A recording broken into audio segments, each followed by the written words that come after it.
हाय नमस्कार मित्रांनो, मी सौरभ तुमच्या मध्ये स्वागत करतो. आज आपण बघणार आहे नेक्स्ट पार्ट रियल नंबरचा. ठीक आहे, काल फर्स्ट पार्ट बघितला होता, आज त्याच्यानंतरचा पार्ट बघणार आहे.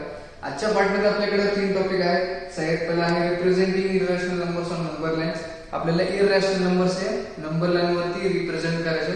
ठीक आहे, त्याच्यानंतर दाखवायचं show root n is irrational number. You have to show root n is an irrational number. Then third topic is finding rational numbers between 2 rational number. म्हणजे 2 रॅशनल नंबरच्या मध्ये रॅशनल नंबर्स फाइंड करायचे. ते कसं करायचं ते बघू आपण. ठीक आहे, तर सगळ्यात पहिले स्टार्ट करू फर्स्ट टॉपिक पासून, representing irrational numbers on the number line. So basically या टॉपिक साठी मी तुम्हाला परत 2 एक्झाम्पल कन्सिडर करतो आणि त्या एक्झाम्पलच्या माध्यमातून तुम्हाला खूप इझिली करून देईल. ठीक आहे, सगळ्यात पहिले आपण बघू how to represent root 5 on the number line. Root 5 एक इररेशनल नंबर आहे, याला नंबर लाईन वरती कसं प्लॉट करायचं आपण ते बघूया. ठीक आहे, first step is draw the number line. Okay, draw the number line, indicate 0 1 2 3 4. Okay, इथपर्यंत कळालं. आता आपल्याला काय करायचं, रूट 5 हा जो इररेशनल नंबर आहे, we have to plot this root 5 on the number line. ठीक आहे, तर त्याच्यानंतरचा स्टेप आहे, second step is we have to draw a right angle triangle at the right corner, any corner we have to draw a right angle triangle. We have to bring root 5 as hypotenuse of this right angle triangle. आपल्याला हे जे दिले rational number route 5 आपल्याला या ट्रायंगलचा हायपोटेन्यूज आणायला लागणार आहे. ठीक आहे, हायपोटेन्यूज रूट 5 आणण्यासाठी आपल्याला ऍडजसेंट साइड आणि अपोजिट साइड काय असेल ती फाइंड करावी लागेल. सगळ्यात पहिले काय असणार आहे, सगळ्यात पहिले ऍडजसेंट साइड काय असेल 1 आणि अपोजिट साइड काय असणार आहे, बरोबर आहे 2. ठीक आहे, काही मुलांना नसेल कळालं की कसं सर म्हणतात की डायरेक्ट 1 आणि 2. मी सांगतो तुम्हाला. आता कन्सिडर करा 1 आणि 2 आहे, तर हायपोटेन्यूज कसं काढणार, 1 स्क्वेअर प्लस 2 स्क्वेअर बरोबर is equals to 1 plus 4 is equals to 5 आणि हे असेल तुमचा हायपोटेन्यूज स्क्वेअर. सो हायपोटेन्यूज काय असणार आहे तुमचा रूट 5 बरोबर. कळलं, हायपोटेन्यूज रूट 5 आलाय म्हणजे आपल्याला ऍडजसेंट साइड किती आली 1 आणि अपोजिट साइड किती आली आहे 2. सो लक्षात ठेवा 1 आणि 2 आले आपले. ठीक आहे, 1 आणि 2. तर आता आपण 0 पासून स्टार्ट करायचं. We have to start from the point 0 and first of all we have to draw the adjacent side. ठीक आहे, ऍडजसेंट साइड किती होती इथून स्टार्ट करायचं आपल्याला. या पॉइंट पासून ऍडजसेंट साइड 1 होता, सो मी इथपर्यंत 1 काढला. ठीक आहे, अपोजिट साइड किती होती 2 होता. अपोजिट साइड किती होता 2 होता. सो मला 2 ही हाईट वरती काढायची. ठीक आहे, मी 2 हाईट काढली. समजलं तुम्हाला. हे ऍडजसेंट साइड 1 आहे. ठीक आहे, आणि हे अपोजिट साइड 2 आहे. ठीक आहे, now this hypotenuse of this right angle triangle is root 5. ठीक आहे, आता हा तुम्हाला रूट 5 आलेला आहे, बट तुम्हाला रूट 5 हा नंबर लाईन वरती प्लॉट करायचा. तो कसं करणार आहे, टेक दी कंपास घ्यायचा, राउंडर किंवा कंपास जे काही म्हणाल तुम्ही त्याला. कंपास घ्यायचा आपल्याला, पॉइंट ओव्हर ठेवायचा आहे, रेडियस रूट 5 घ्यायचा आहे. ठीक आहे, हा समजा A पॉइंट आहे.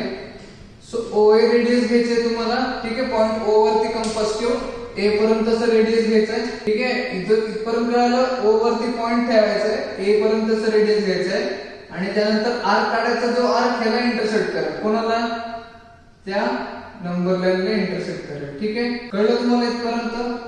हा पॉइंट जिथं तो इंटरसेक्ट करतो त्याला B कन्सिडर करा and this point is root 5 on the number line. This point is root 5 on the number line. कळलं कसं केलं. सगळ्यात पहिले एक नंबर लाईन काढला, 0 1 2 3 4 नंबर्स प्लॉट केले. त्यानंतर ते कोपऱ्यात एक राइट अँगल ट्रायंगल काढला होता. आपल्याला जे काही इररेशनल नंबर विचारले तो त्या राइट अँगल ट्रायंगलचा हायपोटेन्यूज असेल. So for that hypotenuse we have to find adjacent side and opposite side. त्या हायपोटेन्यूज साठी आपल्याला ऍडजसेंट आणि अपोजिट साइड काढायचे होते. त्यानंतर तोच ट्रायंगल आपण इथे कन्स्ट्रक्ट केला या नंबर लाईन वरती. ठीक आहे, मग आपल्याला एका पॉइंटला रूट 5 भेटून जातो, नंबर लाईन वर भेटत नाही तो. ठीक आहे, बट त्यानंतर आपण काय करणार, कंपास घेणार आहे, ओव्हर ठेवून रूट 5 चा रेडियस घेऊन आर्क काढणार आहे. and this arc intersects the given number line at the point B which is root 5. ठीक आहे, which is the required irrational number. कळलं तुम्हाला, समजलं. अजून एक एक्झाम्पल घेऊ आपण या टाईपचं. आता या एक्झाम्पल मध्ये बघा आपल्याला काढायचं आहे root 10. We have to represent root 10 on the number line. We have to represent root 10 on the number line. In previous example we have represented root 5 on the number line. root 5 represent केला होता. Now in this In this case we have to represent root 10 on the number line. So how to represent root 10? So as it is, first step आपला काय राहणार आहे, draw the number line. Okay, mark the numbers 0 1 2 3 4 5 6. कळलं तुम्हाला इथपर्यंत? कळलं? Then we have to draw second step मध्ये काय, एक राईट अँगल ट्रायंगल कोपऱ्यात काढायचा असतो आपल्याला. ठीक आहे, ज्याच्यात रूट 10 हा त्याचा हायपोटेनस असणार आहे. ओके, जर रूट 10 त्याचा हायपोटेनस असेल तर त्याचा ऍडजस्टंट साइड आणि अपोजिट साइड काय असणार आहे, विचार करा, थोडंसं विचार करा. ठीक आहे, बरोबर आहे तुमचं. एक तर असेल 3 आणि एक तर असेल 1. कसं, तर बऱ्याच लोकांना कळलं नसेल तर सांगतो मी. Hypotenuse square is equals to काय असतो, adjacent square plus opposite square. Adjacent square is 3 square plus 1 square. So hypotenuse square will be 9 plus 1. So hypotenuse square काय येणार आहे आपलं, 10. So hypotenuse काय आहे आपला, root 10. कळलं तुम्हाला इथनं? hypotenuse root 10 आला म्हणजे adjacent side 3 आहे आणि opposite side 1 आहे. So we have to plot this on the number line. So start from the point 0 and plot 3 as the adjacent side of the triangle. So आपण 0 पासून 3 पर्यंत जाणार आहे, इथं थांबणार आहे. हा तुमचा ऍडजसंट साइड झाला. आता अपोजिट साइड किती आहे, 1. सो परत मी इथून एक 1 हा डिस्टन्स वरती काढणार. कळलं? Now I will join these two points to form a right angle triangle. ठीक आहे, राइट अँगल ट्रायंगल फॉर्म झालाय ज्याच्यात हायपोटेनस तुमचं रूट 10 आहे. हा पॉइंटला ए धरा तुम्ही. ठीक आहे, कळलं? अगेन नेक्स्ट स्टेप काय राहणार आहे आता, टेक द कंपास घ्यायचं किंवा राउंडर घ्यायचं आहे. Place it on point O and take the radius of root 10 and mark the arc. कळलं? काय केलं, एक कंपास घेतला, इथं ठेवला, पॉइंट O वर त्याचे पॉइंट ठेवला, त्याच्यानंतर रेडियस घेतला OA चा, त्यानंतर काय केलं मी, एक आर्क ड्रॉ केला. ठीक आहे. Now this arc intersects to the number line at point B, which is the required irrational number, that is root 10 on the number line. कळलं? root 10 on the number line. कसं काढलं कळलं तुम्हाला? First topic representing irrational numbers on the number line. ठीक आहे. आता आपण बघूया second topic, that is show root 10 is an irrational number. हा एक इनडायरेक्ट प्रूफ आहे. इनडायरेक्ट प्रूफ असतो हा. तर कसं प्रूफ करायचं किंवा कसं असतं ते तुम्हाला मी एक्झाम्पल घेऊन समजवतो. ओके, सो आपण बघणार आहे show root 10 is an irrational number. ज्यात मी घेतले m ची व्हॅल्यू 2 म्हणजे रूट 2 हे इररेशनल नंबर आहे. आपल्याला दाखवायचं, we have to show that root 2 is an irrational number, but we can show this by using indirect proof. We can't show the root 2 is a irrational number using direct proof. We can show this by using indirect proof. Indirect proof दाखवूनच, indirect proof करूनच आपण proof करू शकतो की root 2 हे irrational number आहे. ठीक आहे. indirect proof काय असेल तर तुम्हाला नसेल माहिती तर मी जॉमेट्रीचा जो कन्सेप्ट ऑफ जॉमेट्री आहे, बेसिक कन्सेप्ट ऑफ जॉमेट्रीचा व्हिडिओ बनवला आहे, ते तुम्ही जाऊन बघा. त्यात मी सांगितलं indirect proof काय आहे. ठीक आहे, तर आपण बघू. सगळ्यात पहिले let us assume root 2 is rational. सगळ्यात पहिली स्टेप काय, लेट अस अज्युम म्हणजे आपल्याला अज्युम करायचं की रूट 2 हा एक रॅशनल नंबर आहे. ठीक आहे. ठीक आहे, एक रूट 2 रॅशनल नंबर आहे. रॅशनल नंबर म्हणजे काय, so root 2 can be represented in p/q form. Rational number कुठल्या फॉर्म मध्ये असतो, p/q फॉर्म मध्ये, म्हणजे root 2 is represented in p/q form. आणि काय दिले, p/q is reduced form of the rational number, hence p and q has no common factor other than the 1. म्हणजे काय, p/q रूट 2 हा p/q फॉर्म मध्ये आहे आणि हा रिड्यूस्ड फॉर्म आहे. रिड्यूस्ड फॉर्म म्हणजे ह्याला अजून सिम्प्लिफाय करू शकत नाही. ठीक आहे, त्याचा फॅक्टर आता फक्त 1च राहणार आहे. ठीक आहे, असं रिड्यूस्ड फॉर्म आहे हे पण सांगितलंय, म्हणजे हे पण कन्सिडर केलं आपण. ठीक आहे. त्यानंतर आपण बघितलं root 2 is equal to p/q, root 2 rational number consider केले, सो ते इक्वल टू p/q असणार आहे. आता स्क्वेअरिंग ऑन बोथ साइड काय राहणार आहे, 2 इज इक्वल टू p²/q². काय केलं, स्क्वेअरिंग ऑन बोथ साइड काय आपल्याला 2 इज इक्वल टू t²/q². पुढं क्रॉस मल्टिप्लाय केलं q² ला, काय आपल्याला 2q² is equal to t². काय आलं आपल्याला, 2q² is equal to p². म्हणजे काय तुम्हाला दिसतंय इथं p² is equal to 2q² आलं. म्हणजे p² हा इज इक्वल टू 2 इनटू कशाचा तरी स्क्वेअर आहे. काय इनटू 2 इनटू कशाचा तरी स्क्वेअर. ठीक आहे. मग तुम्ही 2 हा नंबर कुठल्याही नंबरला मल्टिप्लाय करा, तो इव्हनच होणार आहे. ठीक आहे. 2 हा नंबर किंवा कुठलाही इव्हन नंबर तुम्ही कुठल्या ऑड नंबरला किंवा कुठल्याही इव्हन नंबरला मल्टिप्लाय केलं तर तो जो रिझल्ट येणार आहे तो तुमचा इव्हनच असणार आहे. आता इथं पण 2 इनटू q² आहे, म्हणजेच काय, p² इज इव्हन. ह्यातून काय कळलं मला, p² इज इव्हन. त्याच्यानंतर and p is also even and p is also even. p square even असेल तर p इवन आहे आणि 2 आहे त्याचा फॅक्टर बरोबर. इवन आहे म्हणजे 2 फॅक्टर असणं गरजेचं आहे. ठीक आहे. डिव्हिजिबिलिटी टेस्ट काय इवन नंबर्सची डिव्हिजिबल बाय 2 आहे. ठीक आहे. जर q p स्क्वेअर आणि p हा इवन असेल तर 2 त्यांचा फॅक्टर असणं गरजेचं आहे. ठीक आहे. कळलं. ह्याला आपण स्टेटमेंट 1 कन्सिडर करू. त्यानंतर p is equals to 2t. ठीक आहे. p is equals to 2t consider केलं. काय केलं? कारण p हा एक इवन नंबर आहे आणि 2 चा फॅक्टर आहे तो म्हणजे 2 त्याचा फॅक्टर आहे. So p is equals to 2t घेतला where t is any integer. t हा कुठलाही इंटिजर असेल. ठीक आहे. p काय घेतला आपण is equals to 2t. परत त्याला स्क्वेअर केल्यावर काय आलं? p square is equals to 4t square. काय आलं? p square is equals to 4t square. पुढं आता p square ची व्हॅल्यू 40 स्क्वेअर आली आहे आणि इथे तुम्हाला p square is equals to 2q square. मग ही p square ची व्हॅल्यू जी 40 स्क्वेअर आहे आपण या इक्वेशन मध्ये टाकली. काय आलं आपल्याला? 2q square is equals to 4t square. काय आलं? 2q square is equals to 4t square. याला सिम्प्लिफाय केल्यावर काय आलं? q square is equals to 2t square. कळतं तुम्हाला? आता इथून काय काय दिसतंय तुम्हाला? q square is equals to 2 into t square. परत q square is equals to 2 into something नंबरचा स्क्वेअर. मग तुम्हाला जसं पहिलं सांगितलं होतं 2 into कुठलाही नंबर करा तो इवनच येणार आहे. मग परत यातून तुम्हाला काय कळतं? q square is even and q is also even. ठीक आहे. q square पण इवन आहे, q पण इवन आहे. इवन आहे म्हणजे काय? 2 त्याचा फॅक्टर असणार आहे. 2 is factor of q.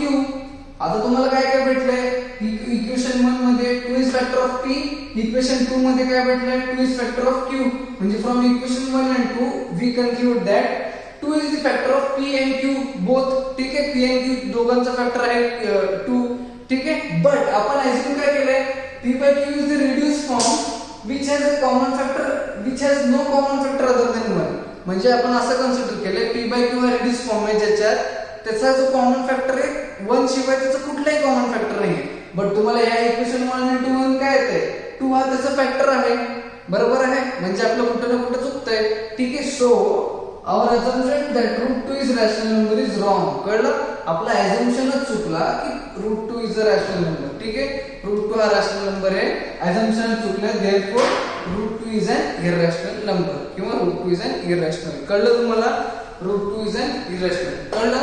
आपण अझम्पशन चुकीचं दाखवलं त्यातून आपल्याला काय कळलं हा की आपला जो गिवन स्टेटमेंट होता root 2 is an irrational number तो बरोबर आहे. कळलं? पुढचा टॉपिक बघू finding rational numbers between any two rational numbers. ठीक आहे. ठीक आहे.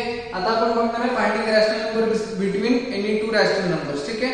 So in the first case we have given two rational number that is 0.3 and -0.5. दोन रॅशनल नंबर दिले. यांच्यामध्ये रॅशनल नंबर कसे काढायचे आपल्याला ते बघायचं. ठीक आहे. So I am going to follow some of the steps. So you need to observe the steps very carefully. मी काही स्टेप्स लिहिणार आहे, काही स्टेप्स फॉलो करायला लागतील अशा प्रश्नामध्ये. ते स्टेप्स तुम्हाला खूप नीट लक्ष देऊन पाहावे लागणार आहे. ठीक आहे. सगळ्यात first step, consider the first number as s and the second number as p. First number as s, second number as p. Consider केलं. कळलं? सगळ्यात पहिले कन्सिडर करायचं आहे s ह्याला p. ठीक आहे. नाव फर्स्ट स्टेप, पहिला रॅशनल नंबर काढण्यासाठी काय करायचं आहे? स्टेप 1. स्टेप 1 असणार आहे तुमची s plus p by 2. काय करायचं आपल्याला? s plus p by 2 म्हणजेच काय? s ची व्हॅल्यू काय? 0.3 plus -0.5 upon 2. ठीक आहे. काय येणार आहे व्हॅल्यू? मायनस प्लस मायनस म्हणजे 0.3 minus 0.5 by 2. परत इथं minus plus minus greater number sign that is -0.2 by 2. 2 जाणार आहे. मग काय आलं आपल्याला? -0.1. ठीक आहे. इथपर्यंत कळालं? हा पहिला रॅशनल नंबर आला आपल्याला दोन रॅशनल नंबरच्या मध्ये. नाव आता काय करायचं आपल्याला? s आपण काय धरला होता? 0.3. आता सोडा त्याला 0.3 ला. ह्याला आपण s कन्सिडर करायचं नवीन s. ठीक आहे. Then again step 2. स्टेप 2 मध्ये काय करणार आहे? परत s plus p by 2. s काय आपला? -0.1 इथं -0.5 by 2. कळलं? कळलं तुम्हाला? ठीक आहे. आता काय होणार? प्लस मायनस मायनस म्हणजे 0.1 -0.1 -0.5 by 2 which is equals to -0.6 by 2 which is also equals to 2 1s are 2 3s are which is -0.3. आला? दुसरा रॅशनल नंबर आला दोन रॅशनल नंबरच्या परत एस काय धरला होता -0.1 सोडून टाका, नवीन एस आलाय तुमच्याकडे दॅट इज -0.3. परत तोच स्टेप रिपीट करायची. Step 3 s plus p by 2 is equals to परत -0.3 प्लस -0.5 अपॉन 2 काय येणार आहे -0.3 -0.5 अपॉन 2 कळलं इज इक्वल्स टू परत 0.3 0.5 in -0.8 by 2 which is equals to -0.4. कळलं तुम्हाला? आला तिसरा रॅशनल नंबर. समजलं कसं काढलं तुम्हाला? असे तुम्ही बरेच रॅशनल नंबर काढू शकता. ठीक आहे.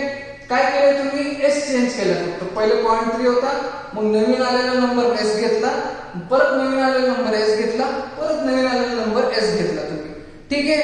ह्याला एक दुसरं थोडंसं चेंज करून काय करू शकता तुम्ही?